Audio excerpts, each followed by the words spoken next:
আবার আলতো করে ঠোঁটের কোণে একটা স্নেহমাখা চুমু খেলাম, তারপর গলার পাশে মুখ রাখলাম। তার নিঃশ্বাসের ছন্দ, শরীরের উষ্ণতা আমাকে এক অজানা আবেশে ভরিয়ে তুলছিল।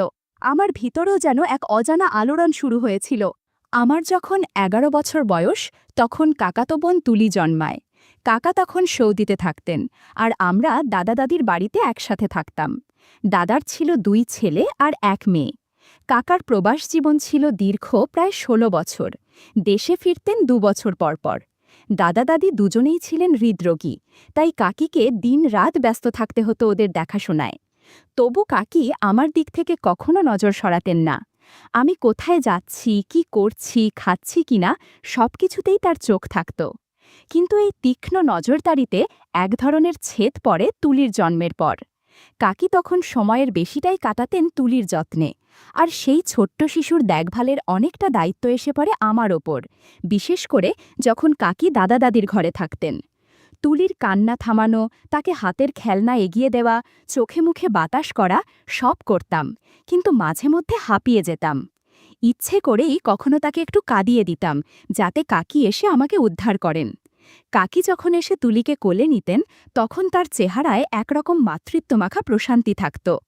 ছোট্ট তুলিকে শান্ত করতে গিয়ে কাকি যেভাবে ওকে বুকের কাছে টেনে নিতেন, সেই দৃশ্য আমার মনে একরকম অদ্ভুত অনুভূতির জন্ম দিত। আমি তখনও বুঝতাম না এই অনুভূতিটা আসলে কি, কিন্তু এটুকু টের পেতাম মনে এক ধরনের কৌতূহল আর আকর্ষণ কাজ করছে, যেটা আমি কাউকে বলতে পারি না। আসলে আমার তখন যৌনতা বিষয়ে কোনো সঠিক ধারণা ছিল না। শুধু এটুকুই বুঝতাম, কাকির মায়াময় উপস্থিতি আর তার কিছু মুহূর্ত আমাকে একরকম চুপিসারে নাড়া দিয়ে যেত। বিশেষ করে যখন কাকি তুলিকে দুধ খাওয়াতেন, বা বিকেলে কলপাড়ে গিয়ে শাড়ি গুটিয়ে একটু জলে ভিজতেন, কিংবা রাতে ঘুমাতে যাওয়ার আগে আঁচলটা একটু আলগা করে দিতেন, তখন আমি চোখ সরাতে পারতাম না। তবে কাকি টের না পান, সেই চেষ্টায় থাকতাম সদা সতর্ক। আশ্চর্য এক অনুভূতির নাম যে কামনা, তখনও বুঝে ওঠা হয়নি আমার। শুধু এটুকু বুঝতাম, ভেতরে ভেতরে যেন একটা অজানা আগুন ধীরে ধীরে ছড়িয়ে পড়ছে, আর তার তাপে আমি অস্থির হয়ে উঠছি। কাকির প্রতি আমার টানটা তখন যেন দিনে দিনে গভীর হচ্ছিল। মাঝে মাঝে মনে হতো, যদি মুখ ফুটে কাকিকে আমার মনের কথাটা বলতে পারতাম, তবে সাহস হতো না কোনোভাবেই। তুলি তো কাকির কাছে সবসময়ই আদরের। ওকে কোলের কাছে টেনে নিয়ে কাকি যত্ন করে ওকে সময় দিতেন, ভালোবাসতেন। আমি ভাবতাম, আমি যদি ওর জায়গায় হতাম। অবশ্য এসবই ছিল আমার নিজের ভেতরের কথা, কাউকে বলিনি কখনো।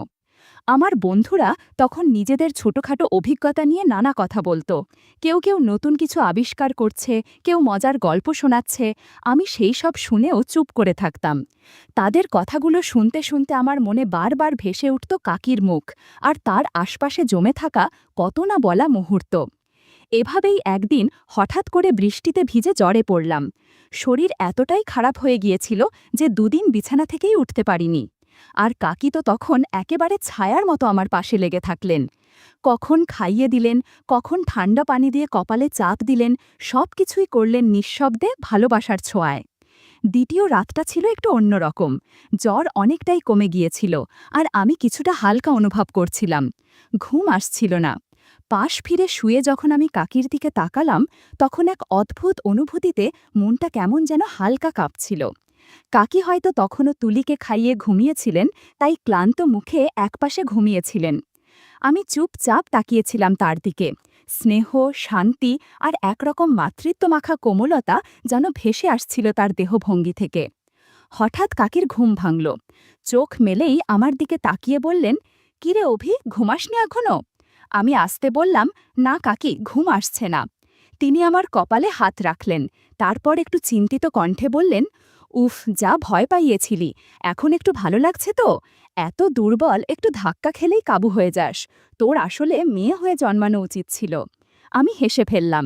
কাকিও হাসলেন, তারপর বললেন, আয়, আমি তোর মাথায় হাত বুলিয়ে দিই, তারপর চোখ বন্ধ করে ঘুমো। আমি চোখ বন্ধ করলাম ঠিকই, কিন্তু মনের ভেতর তখন যেন একেবারে ঝড় বইছিল। কাকির সেই যত্নভরা স্নেহ আর ভেসে আসা চেনা সুগন্ধ, সব মিলিয়ে একটা ঘোরের মধ্যে হারিয়ে যাচ্ছিলাম আমি।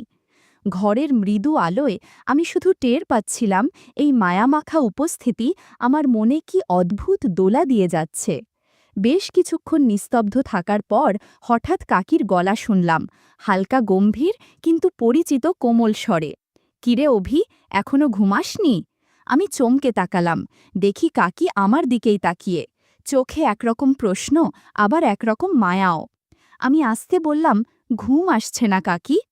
কাকি মাথা নেড়ে বললেন, নিশ্চয়ই পেট খালি বলেই ঘুম আসছে না, রাতে তো কিছুই খাসনি, এক কাজ করি, একটু কিছু এনে দিই? আমি মাথা নেড়ে বললাম, না কাকি, এখন খেতে ইচ্ছে করছে না। তিনি আবারও বললেন, না খেলে চলবে, শরীরে বল পাবি না, এমনিতেই কদিন ধরে কিচ্ছু খাস না, তাহলে এক গ্লাস দুধ গরম করে দিই? আমি থেমে থেকে বললাম, দুধ খাবো, তবে একটা শর্তে। কাকি একটু অবাক হয়ে জিজ্ঞেস করলেন, মানে? আমি নিচু গলায় বললাম, তুলি যেভাবে খায় আমিও সেভাবে খেতে চাই কাকি। এই কথাটা বলে ফেলতেই নিজের কথাতেই নিজেই যেন স্তব্ধ হয়ে গেলাম। মনে হচ্ছিল আমি কি সত্যিই কাকিকে এসব বললাম? নিজের ভেতরে এক অদ্ভুত আলোড়ন টের পাচ্ছিলাম। কাকির প্রতিক্রিয়ার জন্য আমি অপেক্ষা করছিলাম, বুক ধুক ধুক করছিল। কাকি কিছুক্ষণ চুপ থেকে মাথায় হাত বুলিয়ে বললেন, এই ছেলে, তুই যে কত দুষ্টু হয়েছিস, বড় হয়ে গেছিস, এখন কি সব ভাবিস বলতো? বলার সময় মুখে একটু হাসিও ছিল। ওই হাসিটা দেখেই যেন আমার সাহসটা একটু বেড়ে গেল। আমি বললাম, তুলি তো রোজ তোমার কোলে এসে খায়, আমি যদি একটু আদর পাই তাতে দোষ কোথায়? কাকি মুখে আবারও মুচকি হাসি টেনে বললেন, কী সব পাগলামি করিস অভি, তোর বন্ধুরা শুনলে সারাক্ষণ খেপাবে তোকে, লোকে শুনলে কি বলবে? আমি বললাম, আমি কাউকে কিছু বলবো না কাকি, প্লিজ, না দিলে বুঝবো তুমি তুলিকেই ভালোবাসো, আমাকে না। কাকি একটা দীর্ঘ শ্বাস ফেলে বললেন, উফ, ঠিক আছে, নাছোড়বান্ধা একটা, তবে একটাই শর্ত, এসব কারো সঙ্গে বলবি না, না হলে লোকজন তোকে নিয়ে হাসাহাসি করবে। আমি মাথা নাড়লাম। কাকি একটু নরম গলায় বললেন, আয় এবার, আর ছেলেমানুষই করিস না। তারপর কাকি আস্তে করে শাড়ি আর ব্লাউজটা গুছিয়ে বসে গেলেন। আমি ঘরের আবছা আলোয় তার মুখটা দেখছিলাম, চেনা, স্নেহভরা, কিন্তু আজ যেন একটু আলাদা। আমি ধীরে ধীরে কাছে এগিয়ে গেলাম। কাকি মাথায় হাত বুলিয়ে দিতে দিতে বললেন, এই ছেলে, এত অবাক হয়ে দেখছিস কেন? কোলের আদর পেতে তো সব বাচ্চাই চায়। তারপর আমার কপালে হাত বুলিয়ে একবার চোখের দিকে তাকালেন, যেন বুঝতে চাইছেন কিছু। আমি শান্ত গলায় বললাম, তুমি না থাকলে আমি থাকতাম না কাকি। তিনি মুচকে হাসলেন। তারপর দুজনেই কিছুক্ষণ চুপচাপ বসে রইলাম। বাইরের অঝোর বৃষ্টির শব্দে ঘরটা আরও নিঃশব্দ হয়ে উঠেছিল। কাকির চোখে মুখে মায়ার ছায়া, আমার চোখে একটা চুপচাপ অপেক্ষা। আমরা দুজনেই তখন সেই ঘরের ভেতর এক নরম, নীরব, অপরিচিত আবেগে জড়ানো ছিলাম, যেটা কারো সঙ্গে ভাগ করে নেওয়া যায় না, শুধু অনুভব করা যায়। কিছুক্ষণ এক অদ্ভুত ঘোরের মধ্যে ছিলাম আমি। হালকা আলো, নিঃশব্দ রাত, আর কাকির গা থেকে ভেসে আসা পরিচিত সেই গন্ধ আমাকে যেন পুরোপুরি ঘিরে ফেলেছিল। চোখ বন্ধ করেই অনুভব করছিলাম আমি কোথায় যেন হারিয়ে যাচ্ছি, এক জায়গায় যেখানে আমি আর কাকি ছাড়া কেউ নেই। হঠাৎ কাকির গলার নরম আওয়াজে হুঁশ ফিরল। কাকি আস্তে হেসে বলল, আহারে, এমন করে করলে কিছু হবে রে দুষ্টু, এত মোলায়েম করে করলে কি তোর কাকি কিছু পাবে? আমি চমকে তাকালাম, লজ্জায়, কৌতূহলে আর উত্তেজনায় আমার গলা শুকিয়ে গেল। কাকি আবারও বলল, আয়, আমি যেমন বলি তেমন করে চেষ্টা কর, দেখবি কেমন আরাম লাগবে। তারপর কাকি নিজেই সামান্য সামলে নিয়ে বলল, এইভাবে নয় রে পাগল, একটু জোরে কর, তবেই না আদরটা টের পাওয়া যায়। আমি চুপচাপ কাকির কথা মতো করছিলাম। ওর গলার টোনে তখন একরকম প্রশ্রয় আর আশ্চর্য রকমের কোমলতা ছিল। আমার শরীর তখনও কাঁপছিল, কিন্তু মনটা কেমন শান্ত লাগছিল। কিছুক্ষণের মধ্যে আমি পুরোপুরি সেই মুহূর্তে ডুবে গেলাম। আশেপাশে কিছুই টের পাচ্ছিলাম না, শুধু মনে হচ্ছিল কাকির প্রতি এই যে ভালোবাসা, আদর আর একরকম চেপে রাখা অনুভূতি, সেটা যেন এক এক করে খুলে যাচ্ছে আমার ভেতর থেকে। আমি মাথা তুলে কাকির দিকে তাকালাম। দেখলাম কাকি চোখে মায়াভরা একটা দৃষ্টি নিয়ে আমার দিকেই তাকিয়ে আছে। তার এক হাত আমার মাথার ওপর ধীরে ধীরে চুলে বিলি কাটছে। আমাদের চোখাচোখি হতেই কাকি মৃদু হাসল, তারপর নিঃশ্বাস ফেলে বলল, উফ, দুষ্টু ছেলে একটা, সব ভালো জিনিস তোদেরই চাই। আমি লজ্জায় মাথা নিচু করে বললাম, তোমাকে ব্যথা তো লাগেনি কাকি? কাকি একটু চুপ করে থেকে বলল, না রে পাগল, তোকে আদর দিতে আমার কখনো কষ্ট হয় না। বরং তুই যখন আমার এত কাছাকাছি থাকিস তখন মনটা শান্ত লাগে। তারপর কাকি নিজেই আমাকে জড়িয়ে ধরে বলল, আর একটু খাবে? থাকলে দিতাম তো। আমি বললাম, খেতে চাই খুব। কাকি তখন একটু হেসে পাশ ফিরল, বলল, আচ্ছা দেখি শেষটুকুতে কিছু মজুদ আছে কি না। তারপর কাকি নিজেই ধীরে ধীরে আমাকে কাছে টেনে নিল। আমি কোনো কিছু না ভেবেই চুপ করে রইলাম। কাকি চোখ বন্ধ করে নীরবে আমার মাথায় হাত বুলিয়ে যাচ্ছিল, যেন এক আশ্রয়ের মতো করে। কাকি কিছু বলল না, শুধু আমার মাথাটা টেনে নিজের বুকে চেপে ধরল আরও শক্ত করে। আমি ওর গায়ের সঙ্গে মুখ ঠেকিয়েছিলাম, নিঃশ্বাস বন্ধ করে একটা গা ছমছমে উষ্ণতা যেন ছড়িয়ে পড়ছিল আমাদের দুজনের মাঝে। তার গায়ের সেই নরম শান্ত গন্ধ আমাকে অস্থির করে তুলছিল। বুকের কাছটায় মুখ রাখতেই মনে হলো এটাই বুঝি ওর সবথেকে নরম আর সংবেদনশীল জায়গা। পরে একদিন কাকি হেসে বলেছিল, সব মেয়ের একটা জায়গা থাকে যেটায় কেউ আদর দিলে মনের জোর টলে যায়, আমারটা বোধহয় এটাই। তার কণ্ঠে ছিল এক ধরনের লজ্জা, কিন্তু কোথাও যেন আত্মবিশ্বাসের ঝলকও ছিল। আমি ধীরে ধীরে হাত বাড়ালাম। কাকি তখন নিজেই আমার হাত ধরে নিয়ে ওপরে রেখে দিল। চোখ বন্ধ করে শান্ত গলায় বলল, আলতো করে করিস, হালকা ব্যথা হচ্ছে কিন্তু কেমন যেন আরামও লাগছে। আমি শান্তভাবে হাত রাখলাম ওর বুকের ওপর। আমার হাতের স্পর্শে কাকির নিঃশ্বাস ধীর থেকে ভারী হয়ে উঠছিল। ও কখনো চোখ বন্ধ করেছিল, আবার হঠাৎ নিচু গলায় বলছিল, একটু চাপ দিলে ভালো লাগে রে, দাঁড়া একটু বুঝে কর।